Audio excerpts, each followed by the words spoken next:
yourself? Yogi. Okay. Basically, this is a resolution to prevent the resettlement of refugees here in Alcona County. And I have several reasons for reservations about allowing resettlement in here. First of all, I'd like to discuss the Islamic religion, which is the Muslim faith. The media would like you to believe that 3%, oftentimes they do less than that, of Muslims, generally speaking, in the world, but particularly in America, are the extremists. Then they lump everybody else into the same category, and that 97%, oh, they're cool. I beg to differ. Brigitte Gabriel, who is she's a citizen who came to America from Lebanon and saw the fighting and the Muslim faith firsthand and survived it. So these numbers, basically, let's go up the list. 24% of, we're starting out with 3% who are extremists. And they will actually do the killing. They're the ones who strap the bombs on their chest and go and commit jihad and suicide bombings. Then we have 24% of Muslims, particularly here in America, are sympathizers. These people will give money to support Islamic, ISIS, terror cells. They will recruit, they will train, and they will work very hard to convert people here in the States. Then we have the moderates. 38% of them are moderate. These are active believers. They attend mosque. They pray 5 times a day. They believe in Sharia law, particularly over the Constitution. And they do, at least emotionally, support the murder of infidels. Then we go to the next level, which is 26%. They're indifferent. If people die, that's okay. If people live, that's okay. They're usually pretty friendly. They will try to convert people. They pray, they're devout. But if their neighbor is building a bomb, they won't rat them out. They won't tell you. Then we get to the 9%. The 9% are peaceful, true peaceful Muslims. These are the ones that worship devoutly. They worship Muhammad, the prophet of Allah, before he went to Medina and slaughtered the infidels.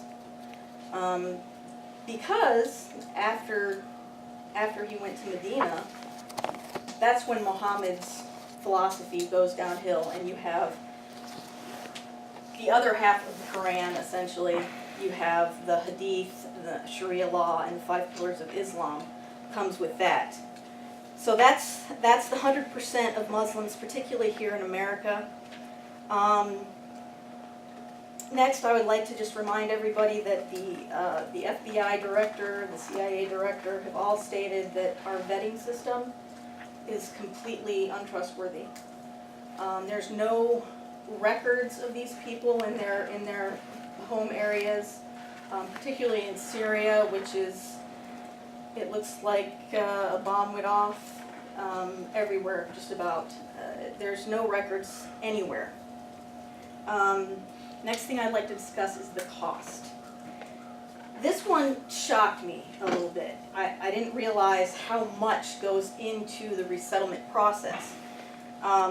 First of all, there's federal subsidies, and it's the, if a state, if a county, if a municipality agrees to a resettlement, they get a federal stipend to help pay for that. Then there's charitable foundations who have to sponsor, particularly they like to relocate Muslim families. A family consists of 1 male, 2 wives, and potentially 8 children. That's the standard resettlement that you'll get just about everywhere. Of course, there are single males, there are single females with their children. There's other, Muslims, but generally speaking, what they're looking to take care of are the families. the cost of one family for 1 year is a little over $52,000. So half of that is going to be subsidized by the federal government.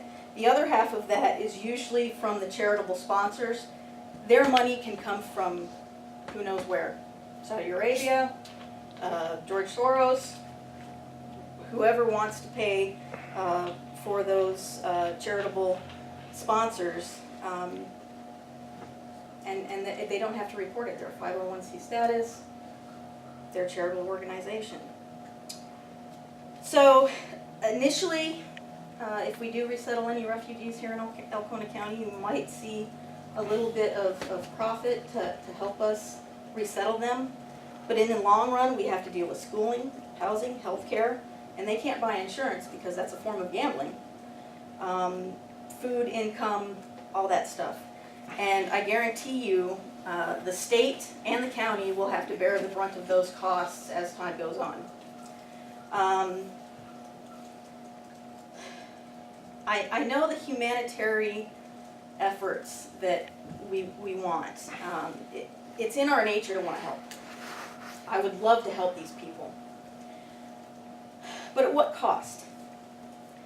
The safety and security and tranquility of our citizens and our children.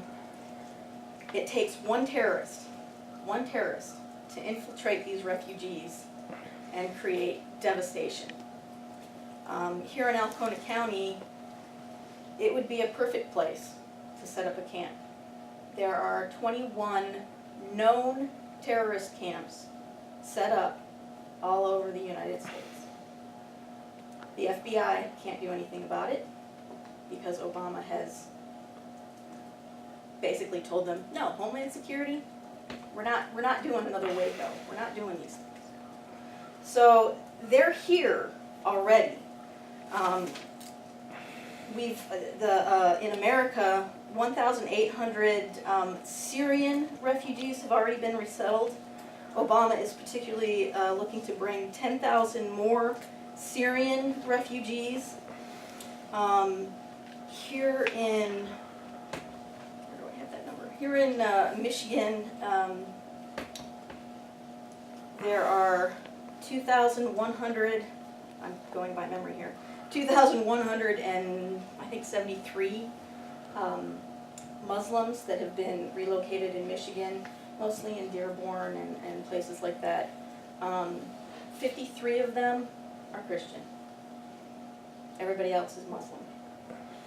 Why aren't we getting the Christian refugees, which there's 1.1 million Christian refugees in Syria that have left the country and are looking for sanctuary? Why aren't we getting these guys? Financially speaking, again, if we were to provide humanitarian effort as the United States of America, providing that aid to refugee camps abroad allows our money to be stretched tremendously. Instead of helping one person out, we can help 12 people out for the same amount of money. This is where we need to focus our efforts, I think, and not here in Alcona County. We don't need them here in Alcona County. I don't think we can afford it. I don't think it'll be safe for us. I don't think it'll be safe for them. Frankly, this is a Republican county. We are... There's some Democrats. Yes, I know. Some Democrats, yes. I had to say that. But basically, we're deplorables, we're racists and Islamophobes, and we all carry guns. Yes, we do. So, for safety's sake, for monetary reasons, I ask that you approve this resolution. If you do approve it, I would like to have an original copy that I can distribute to the appropriate authorities. And I want to thank you for your time, and with that, I'll stand back. Thank you, Carrie. Carrie and I got to know each other here last year better, and